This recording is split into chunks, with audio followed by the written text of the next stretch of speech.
Welcome, parents. In the past few months, our life has been disrupted. Simple tasks such as going to the grocery store just don't feel that simple anymore. Preparing our kids for back to school just feels that much more complicated. And with all of the uncertainty and all of the unknowns, a lot of parents are asking, how do I care for my family's mental health? So, I've got to tell you that this is actually one of my favorite topics to talk about.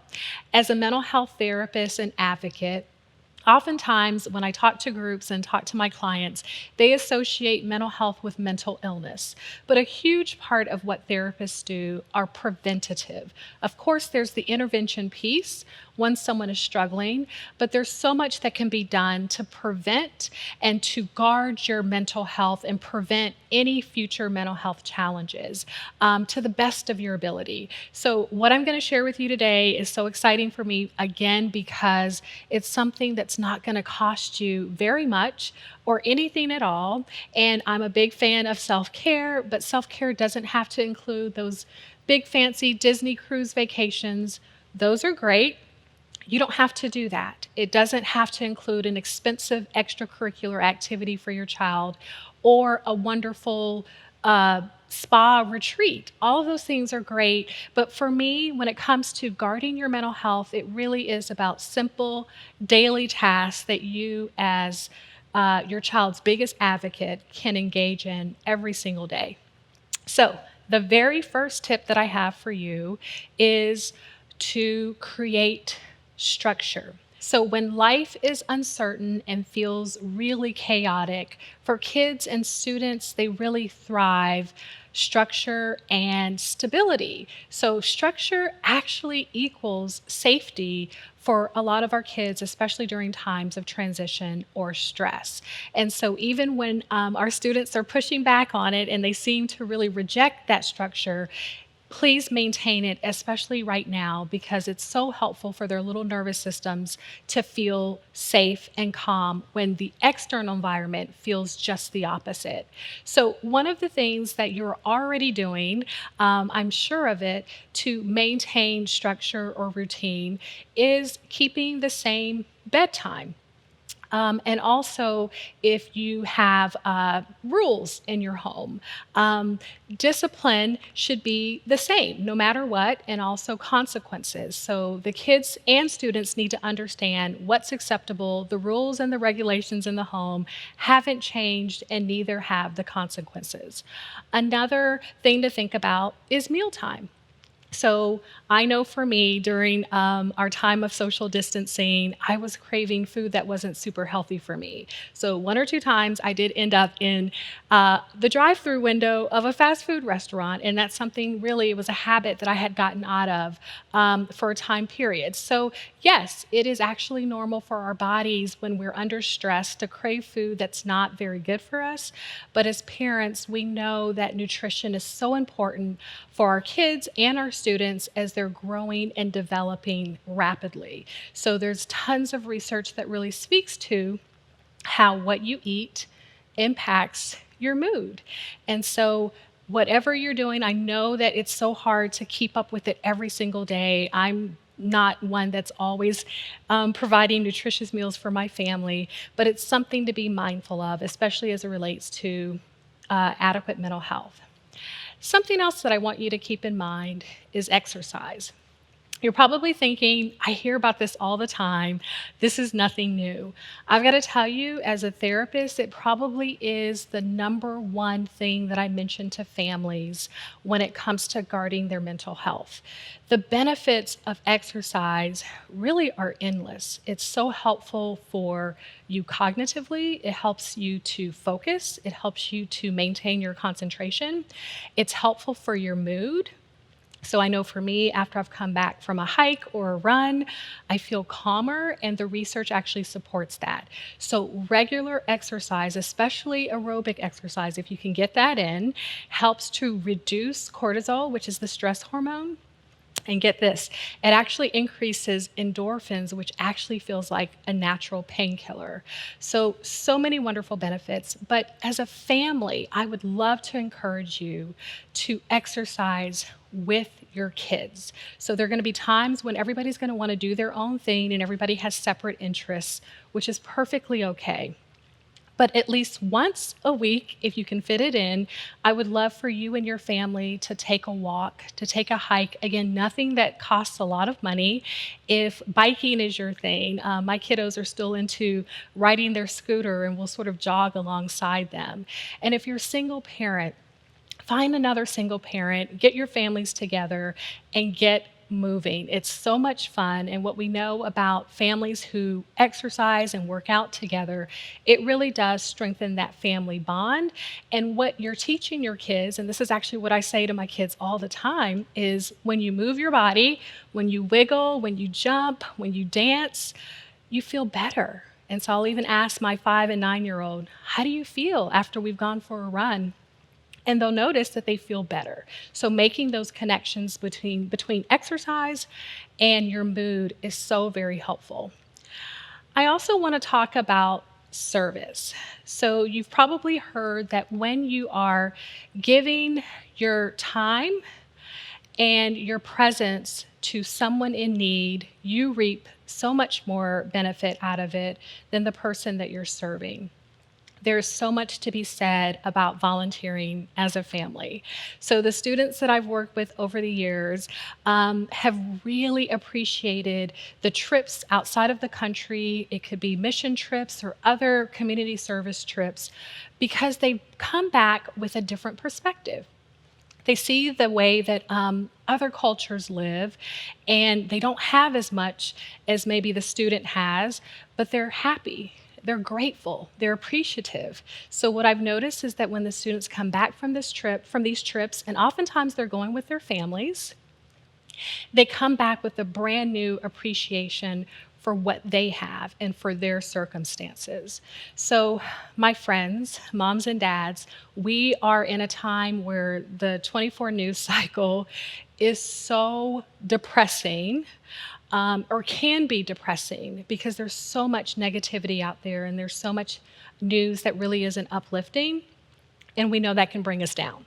And that can actually lead to our kids and our students feeling helpless, which can lead to feeling hopeless. So when you decide to do service together as a family, you're really doing the opposite.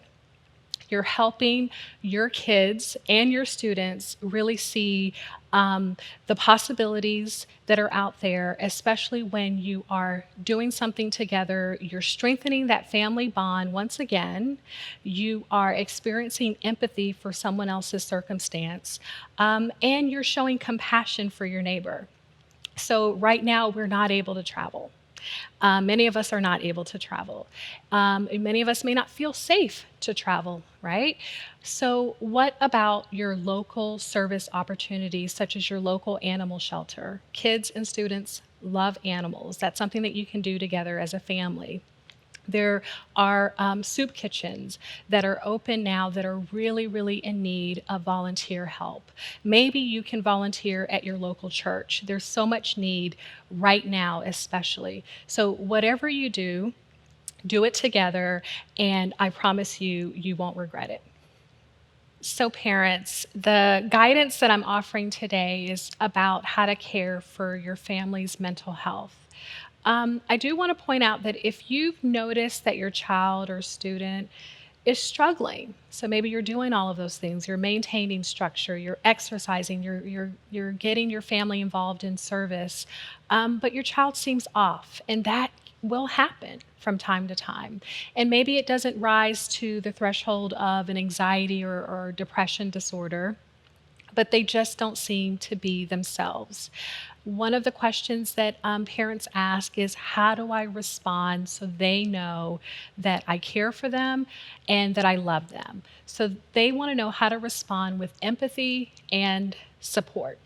So the first thing that I like to share with parents is, as a therapist, I'm trained in counseling skills that really are rooted in empathy and unconditional regard. So I don't get to experience the frustrations that you probably experience with your child and your student if their mental health issues are coming out in irritability or anger or disruptive behaviors. So I know that sometimes it really isn't easy to always show up and be present and be positive. But I do want to let you know that our kiddos don't really have the perspective that we do. So when they're going through something that maybe, again, seems small to us, it's so important to remember that it feels really, really big to them. So I want to share with you, first of all, what not to say. And by the way, this is something that a lot of people really ask for. They want it to be as concrete as possible. What are those conversation starters? What is it that I shouldn't say? What is it that I should say? So I'm just going to kind of rattle off a few things that I've heard really well-meaning adults, not just parents, sometimes coaches or people in authority over our kids. They ask about the anxiety that the kid is feeling, and then they'll say, "What are you anxious about? What is there to be anxious about?" Sometimes I hear, "Look around you. You live in a nice house. You live in a great neighborhood. I don't understand what your problem is." Or they may say, "I'll take care of it, I'll fix it." So you might be surprised to know that that's in the category of what not to say. And this is the reason. The kiddos and the students that I talk to in my counseling room, they want you not so much to fix it, but to be present. So engaging them in problem solving is not a bad thing, but you don't want to just fix it. And then the last thing that I really would want you to avoid at all costs, mom and dad, is to say nothing. So if your child is struggling with anxiety or depression or any other mental health challenge, really the worst thing that you can do is nothing. And I get it. I do. Sometimes it's hard to know exactly what to say. Maybe you're not sure of what you are seeing in your child. It's very confusing and you don't want to say the wrong thing. So I actually would offer this. Let your child know or your student know, I don't know what to say, and I don't want to say the wrong thing, but I want you to know that I love you. So other things that you can say that are super helpful. I don't know what you're going through, but it looks like you're working really, really hard, and I'm really, really proud of you. You can say, "Thank you for sharing. I had no idea you were going through that." You can say, "You don't have to share, but know that I'm available whenever you're ready." You can also say, "Can I give you a hug?" There's something very co-regulating about touch. And here's the thing. You might get silence. You might be met with rejection, and nobody likes that, especially if you're working with a teenager. But don't give up. Don't give up. All of those responses really demonstrate care and love, empathy, and support. And then lastly, especially with an older child or a student, you might say, "Hey, do you mind if I consulted with a counselor or your coach or a family friend or grandmother about this? Is it okay? Can I get your permission to kind of share what's going on? Because I could probably use some help so I can help you." So all of those things really communicates to your child or your student that you care enough to figure it out, even if you don't fully understand it. So now we've reached our third and final point in our message today, which is such an important one. Parents, caring for yourself is so key to guarding your family's mental health, and I'll tell you why. You've heard over and over again that kids are sponges and they're sort of absorbing everything in their environment, especially at younger ages. Well, that continues, and we as parents are models, really, whether we want to be or not. And we are not immune to all of the unknowns and all of the uncertainty that's going on in our world today. So I know that parents are stressed. As a mental health therapist, I'm also a parent, and I worry about things as well. So, mom and dad, I want you to know that taking care of your mental health is one of the best things that you can do in order to take care of your child or your student. So, there's a concept called safe passengers. So, I want to maybe take you back to when you brought your little one home, right? Or even before that. I remember having my boys and being in the hospital and worrying about every single thing related to their safety. And their overall well being, right? So, taking them home from the hospital, I remember just paying attention to everybody else in the other lanes.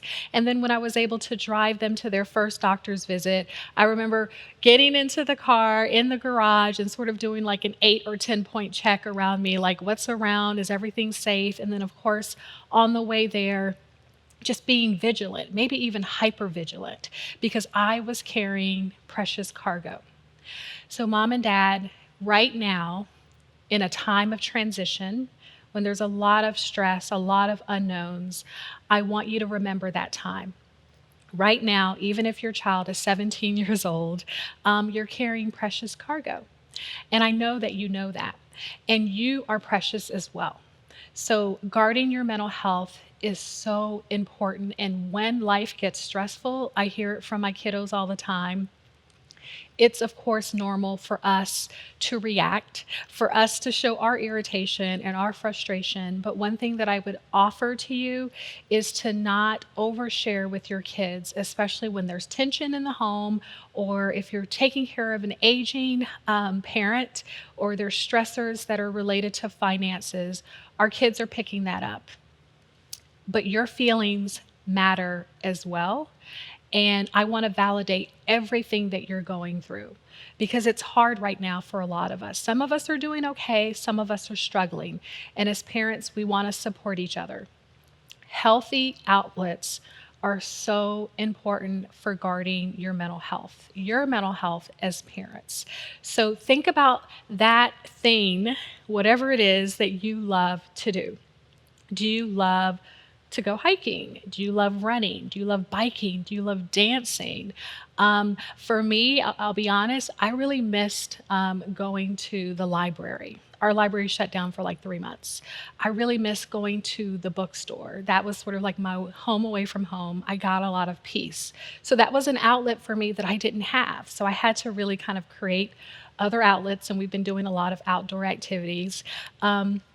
If you enjoy being close to water like me, think about those things and try to incorporate them at least once a week. It's so beneficial.